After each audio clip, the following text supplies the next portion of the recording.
അപ്പോൾ ഇന്നത്തെ പരിപാടിയും പണികളൊക്കെ അതാ ഇങ്ങനെയാണ് കേട്ടോ. അപ്പോൾ ഞാൻ മുരിങ്ങൻ്റെ ഇല പൊടിച്ചിട്ട് പുട്ടുണ്ടാക്കാമെന്ന് കരുതി. അപ്പോൾ ചായയൊക്കെ കുടിച്ചിട്ടാണ് ഈ പണിക്ക് നിൽക്കുന്നത്. കുറച്ച് നേരം പുറത്ത് പോയിരുന്നിട്ടാണ്. ഞാൻ പറഞ്ഞല്ലോ ഈ ഡിസംബറിൽ പ്രത്യേകിച്ച് രാവിലത്തെ കാലാവസ്ഥ ഭയങ്കര രസീകാരം. അപ്പോൾ കുറേ നേരം അവിടെ ഇരുന്നതിന് ശേഷമാണ് ഇതാ കടി ഉണ്ടാക്കാൻ വരുന്നത്. അപ്പോൾ മുരിങ്ങൻ്റെ ഇല ഞാൻ ഇതളായിട്ട് എടുക്കാനുള്ള നേരമൊന്നും രാവിലെ ഉണ്ടാക്കൂല എന്നല്ല ഉണ്ടാവില്ല. പിന്നെ അതുമല്ല നമ്മൾ ഈ മിക്സിയിൽ അടിച്ചെടുക്കാനുള്ളതല്ല. അപ്പോൾ ഞാൻ എല്ലാം കൂട്ടി പിടിച്ചിട്ട് അരിഞ്ഞെടുത്ത് നല്ലോണം കഴുകി ഇനി ഇതാ ഒരു കുറച്ച് അരിപ്പൊടി ഇട്ട് കൊടുക്കുക, ലേശം മുരിങ്ങൻ്റെ ഇല ഇട്ടിട്ട് ഒരു പിടി തേങ്ങ ടേസ്റ്റിന് വേണ്ടിയിട്ട് ഇട്ട് കൊടുത്തിട്ട് നല്ലോണം ഒന്ന് പൊടിച്ചുകൊണ്ട് കേട്ടോ.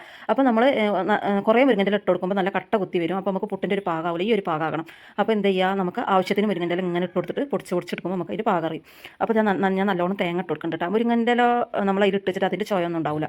നമ്മൾ സാധാ പുട്ടിൻ്റെ ഒക്കെ പോലെ തന്നെയാണ്. എന്നാലും മുരിങ്ങൻ്റെ ഇല എന്താ പറയുക, മക്കൾക്ക് നല്ലതല്ലേ, ഹെൽത്തി ആയ ഒരു ഫുഡല്ലേ എന്ന് വിചാരിച്ചിട്ട് ഇടയ്ക്ക് ഞാൻ ഉണ്ടാക്കലുണ്ട്. മക്കൾക്ക് ഈ കളർ മാറുമ്പോൾ തന്നെ ഒരു ഇഷ്ടീകാരം. അതേമാതിരി നമ്മൾ ബീട്രൂട്ട് ഇട്ടിട്ട് മറ്റേ ക്യാരറ്റ് ഇട്ടിട്ട് മത്തം പുഴുങ്ങിയിട്ട് അതിട്ടിട്ടൊക്കെ ഞാൻ മക്കൾക്ക് ഉണ്ടാക്കി കൊടുക്കലുണ്ട്. അപ്പോൾ ഇതിപ്പോൾ കുറച്ചുണ്ടാക്കിയാൽ മതി. സിനിമോളില്ല, അവൾ ക്യാമ്പിന് പോയിക്കാണ്. അപ്പോൾ പിന്നെ മോനും കാക്കും തന്നെ ഉള്ളൂ. പിന്നെ ഞാൻ രാവിലത്തെ ഫുഡ് മിക്കതും കഴിക്കലില്ല കേട്ടോ.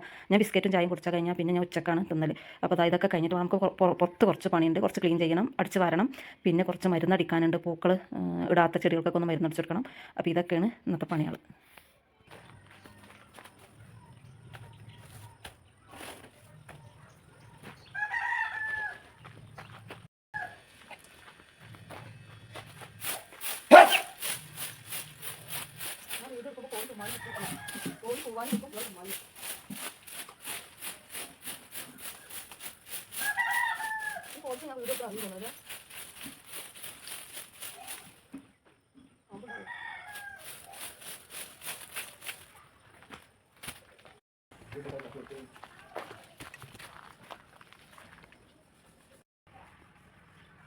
പാമ്പുണ്ടാവോ കാക്കാ? പാമ്പുണ്ടാവോ? ഉണ്ടാവില്ലേ? പറയാൻ പറ്റില്ല. കിളിക്കൂടുണ്ട്, കിളിക്കൂടുള്ളതുകൊണ്ട് 2 സ്ഥലത്തുണ്ട് കിളിക്കൂട്.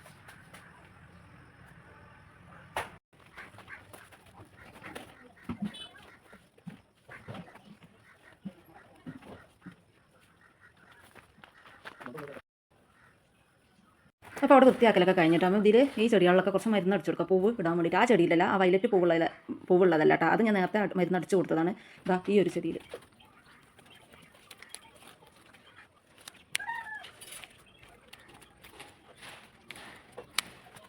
ഇതിന് പൂക്കളുണ്ടായിട്ട് കുറേ ദിവസമായിരിക്കണം. അപ്പോൾ ഇതിൻ്റെ ഇടയിലുള്ള ഇലകളൊക്കെ ഒന്ന് വെട്ടി കൊടുക്കുക. നിറച്ച് ഇല തിങ്ങിയാൽ പൂവായാലും കായായാലും ഉണ്ടാവില്ല കേട്ടോ. അപ്പോൾ ഞാനിതാ 19 ഈ മരുന്നാണ് ഞാൻ അടിച്ചു കൊടുക്കുന്നത്. ഇത് പൂക്കളുണ്ടാവാൻ നല്ല സഹായിക്കും. പക്ഷേ അര ലിറ്ററിൻ്റെ ഒരു കുപ്പിയാണ്. ഇതിൽ ഒരു 1/2 ടീസ്പൂൺ ഇട്ടിട്ട് നല്ലോണം കലക്കിയിട്ട് അടിച്ചു കൊടുക്കുക. പക്ഷേ എനിക്ക് പ്രത്യേകിച്ച് ഒരു കാര്യം പറയാനുള്ളത്, ദയവ് ചെയ്തത് കുട്ടികളെ മുന്നിലൊന്നും വെക്കലിട്ട് വല്ല പഞ്ഞിമുട്ടായാണെന്ന് പറഞ്ഞാൽ ഏറ്റവും എടുത്ത് നിന്നാൽ പുലിവാലാവും. എന്താ വെച്ചാൽ ഞാൻ വെക്കലില്ല. ഞാൻ മക്കളില്ലാത്തപ്പോൾ ഈ പരിപാടിക്കൊക്കെ നിൽക്കുള്ളൂ. എന്നിട്ട് ഞാൻ റാക്കിൻ്റെ മേലെ എടുത്തൊക്കെ ചെയ്യും. ആവശ്യം ഉണ്ടാകുമ്പോൾ മാത്രം എടുക്കുള്ളൂ. എനിക്ക് ചെടികൾ കുറേ ഉണ്ടെങ്കിലും എനിക്ക് ഇതിലൊക്കെ ഉള്ളൊരു പേടി എനിക്ക് വേറെ ഒന്നിലും ഇല്ല കേട്ടോ. അപ്പോൾ ഇതൊക്കെയാണ് ഇന്നത്തെ പണികൾ.